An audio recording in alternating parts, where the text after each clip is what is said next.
ಸ್ವಲ್ಪ ಕರಿಬೇವು, ಕೊತ್ತಂಬರಿ, ಬೆಳ್ಳುಳ್ಳಿ, ಈರುಳ್ಳಿ, ಟೊಮೆಟೊ, ಮೆಣಸನ್ನು ಪ್ಲೇಟ್ನಲ್ಲಿ ಹಾಕಿ ಇಡಬೇಕು. ಈಗ ಬಾಣಲೆಯಲ್ಲಿ 2 ಟೀ ಸ್ಪೂನ್ ಎಣ್ಣೆಯನ್ನು ಹಾಕಬೇಕು.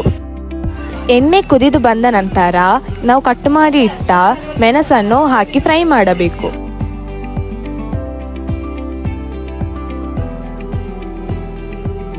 ಈಗ ಈರುಳ್ಳಿಯನ್ನು ಹಾಕಿ ಫ್ರೈ ಮಾಡಬೇಕು.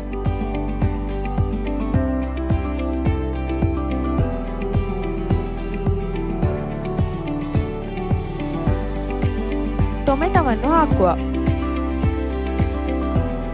ಈಗ ಜಿಂಜರ್ ಗಾರ್ಲಿಕ್ ಪೇಸ್ಟ್ ಅನ್ನು ಹಾಕಿ ಮಿಕ್ಸ್ ಮಾಡುವ. ಕರಿಬೇವು ಮತ್ತು ಬೆಳ್ಳುಳ್ಳಿಯನ್ನು ಹಾಕುವ.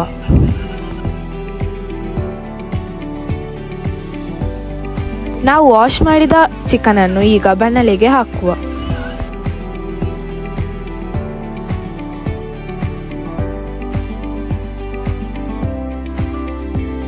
ಈಗ ಟರ್ಮರಿಕ್ ಅನ್ನು ಹಾಕಿ ಮಿಕ್ಸ್ ಮಾಡಬೇಕು.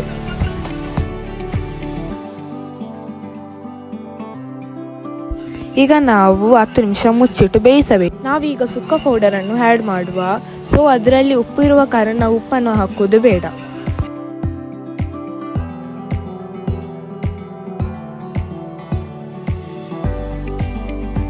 ಈಗ ನಾವು ತುರಿದಿಟ್ಟ ತೆಂಗಿನಕಾಯಿಯನ್ನು ಹಾಕಿ ಮಿಕ್ಸ್ ಮಾಡುವ.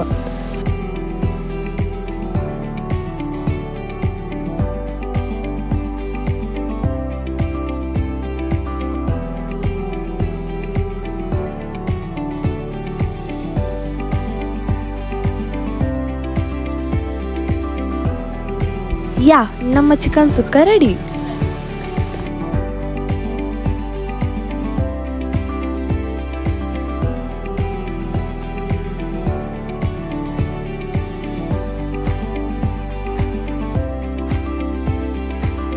ಎಲ್ಲ ರೆಡಿ ಆದ ಮೇಲೆ ನಾವು ಲಾಸ್ಟಿಗೆ ಲಿಂಬೆಹಣ್ಣನ್ನು ಹಿಂಡಬೇಕು ಮತ್ತು ಕೊತ್ತಂಬರಿ ಸಹ ಮೇಲೆ ತೂರಿ ಬಿಡಬೇಕು.